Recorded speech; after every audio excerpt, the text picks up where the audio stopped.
I was paid a healthy bounty for Ringo and Curly Bill, and realized there was real money to be made. That's why I went after Henry Plummer.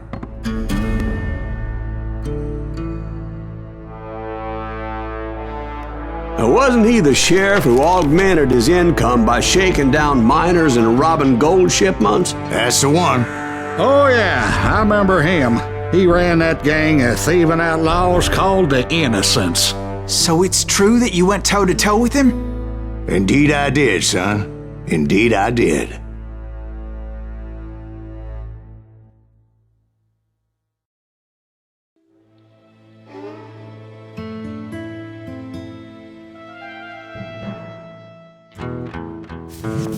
I knew I needed resources if I was going to track down Roscoe Bob Bryant, and hunting Plummer looked like a good way to get rich quick.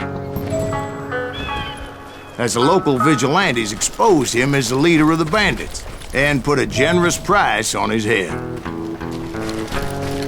Plummer rallied his gang to plunder one last gold mine before making their escape, and that's where I thought I'd find him.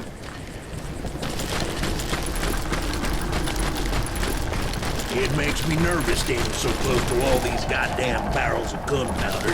Why would you be nervous? No one has the cojones to come after us. As long as you don't light up a cigar, we're fine. My late father pointed out to me more than once. God made men, but Samuel Colt made them equal.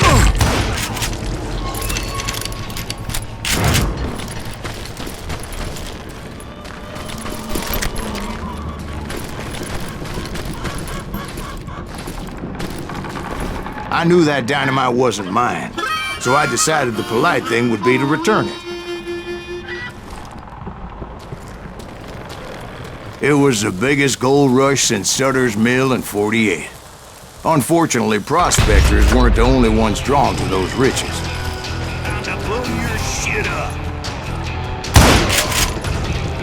There were thieves and killers, robbing travelers and hijacking gold shipments. Like those that ran with Plummer. Some were just regular folks I knew from town, drawn by greed and easy pickings. Charlie Crow, the blacksmith. James, who worked in the stable. Sam and Jeremiah Barber, the butcher's son. Ordinary citizens who lived a double life. Stealing and thieving and murdering their neighbors.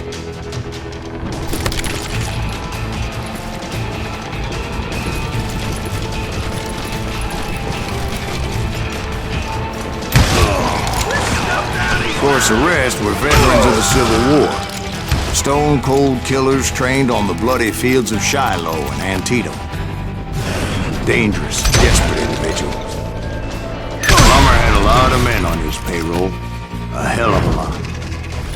That son of a bitch pretended to protect the public with one hand while stealing them blind with the other. He set up a defensive perimeter which I had no idea how to breach.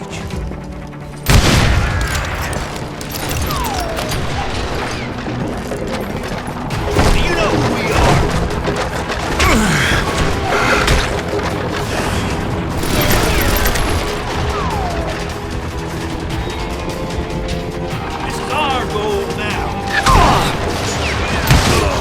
I was outnumbered and in way over my head, but I was too damn stubborn and stupid to realize it. They must have thought I was touched, or had some kind of death wish, seeing as there were barrels of gunpowder everywhere.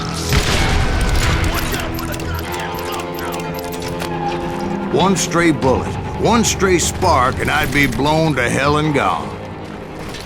I thought I was some kind of hero. I finally made it past and headed on to meet my destiny.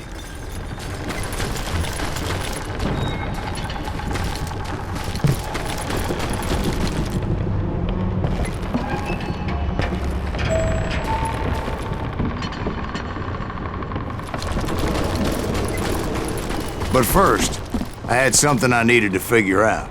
I had a few ideas on how to get into that mine, But once I made my decision, I knew there was no turning back. So my first thought was to enter the nearest mine portal. I saw an entrance. Made sense. Let's do this. It was the quickest way in, but that also made it more dangerous, You can't as there would undoubtedly be enemy pickets posted along the way.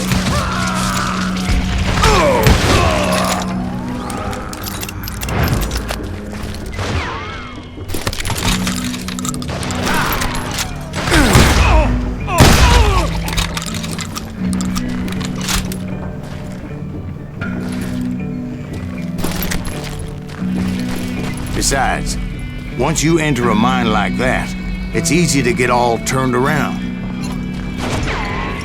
And that confusing maze of corridors wouldn't even be the worst of it. Some of those shafts could be as deep as hell.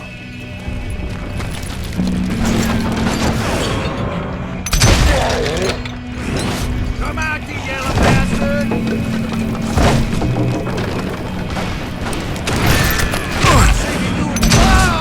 A single stumble or misstep can easily end in a deadly plunge to oblivion. I'll flank you. I will drop you down a mine shaft.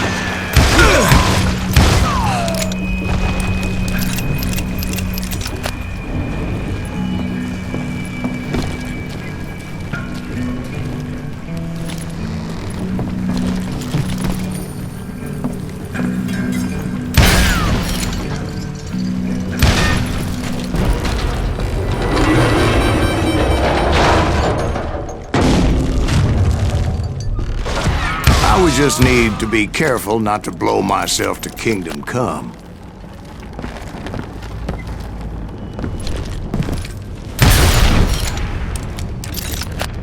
Surprise! I do not deserve to die.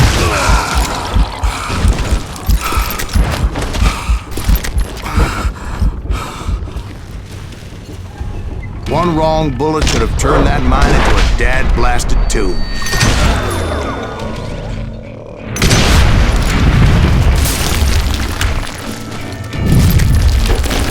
I freely admit that my plan of attack was not just moronic, but clearly insane.